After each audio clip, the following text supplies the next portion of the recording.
thanks for joining us from our studios in Israel. I'm Aaron Porras here with ILTV's Morning Briefing. Despite receiving their demands in the dismantling of metal detectors and cameras at Muslim entrances to the Temple Mount, the Palestinian Authority, led by President Abbas, is calling for more riots. Though the detectors and cameras were removed, metal railings and scaffolding set by police are still there. The security measures were installed in response to a July 14th terror attack that killed 2 police officers. But since they went up, the Palestinians and Muslims across the Middle East have protested, demonstrated, rioted, and increased terror attacks. President Abbas's Fatah faction called to continue the boycott, with Abbas at its head saying, quote, "All the new Israeli measures on the ground from that date, July 14th, to the present, are supposed to disappear. Then things will return to normal in Jerusalem, and we will continue our work after that in relation to bilateral relations between us and them," end quote.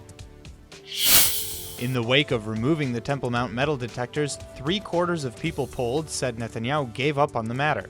According to the numbers collected by Midgam on Israel's Channel 2 News, after polling over 500 people, they found that 77% called the removal of security a surrender. 17% said it wasn't, and 9% said they didn't know. Indeed, respondents really wanted metal detectors, with 68% of respondents supporting the placement of the metal detectors to begin with, and nearly an equal 67% saying Netanyahu dealt with the crisis poorly by removing them. The drop in approval ratings caused by open investigations revolving around the Prime Minister may drop further in the future after the crisis. Just last week, a Ma'ariv J-Post poll put Netanyahu's Likud party dropping from 30 to 24 seats, and the coalition as a whole losing 4 seats from 67 to 63. In a surprise move that is likely to anger both Washington and Jerusalem, the European Union High Court is today set to vote on whether or not to remove Hamas from the terror blacklist. The argument to drop Hamas from the list was originally brought up in 2014, when a lower European courthouse said they were only included due to media and internet-based information.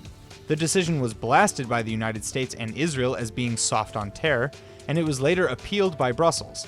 Now, the European Court of Justice will have the final say, with at least one lawyer in the ECJ saying the designation is a clerical error that needs to be corrected. Hamas officials go further and argue that they are an elected body and therefore have the right to attack Israel. The United States State Department designated Hamas as an international terror organization in 1997, a decade before they were elected anywhere. Hamas was founded in 1987 and has carried out innumerable attacks on military and civilians alike, with kidnappings, shootings, stabbings, suicide bombings, car rammings, rocket attacks, and tunnel infiltrations, all of which continue to this day. They took power over Gaza in 2007 after a bloody coup against rival faction Fatah, led by Palestinian Authority President Mahmoud Abbas. Though the envoy and staff of the Israeli embassy in Amman have safely returned home, Israel isn't out of the woodwork with Jordan just yet.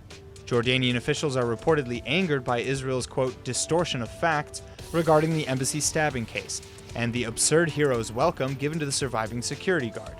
Jordanian Foreign Minister Ayman Safadi claimed that, quote, some of the reactions coming from Israel were absurd. They tried to portray things as if the ambassador and the suspect were under siege, and that they were liberated and celebrated as heroes coming home.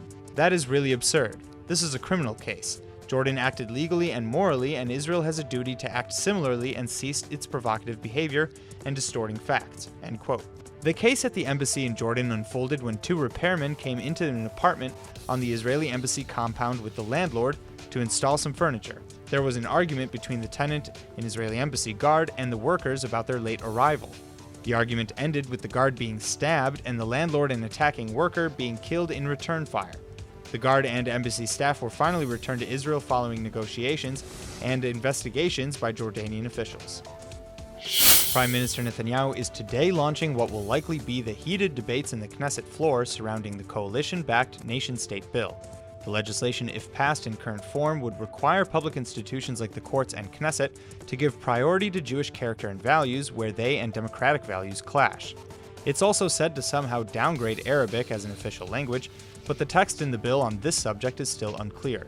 Zionist Union MK Tzipi Livni said, quote, the nation-state bill in its current form without the word equality is a chauvinistic law that contravenes the Declaration of Independence, and that Netanyahu is stubbornly waving the flag during a period that is very sensitive in terms of Jewish-Arab relations in Israel, purely for political considerations, end quote. For better or worse, however, it doesn't seem like the bill will pass in its current form.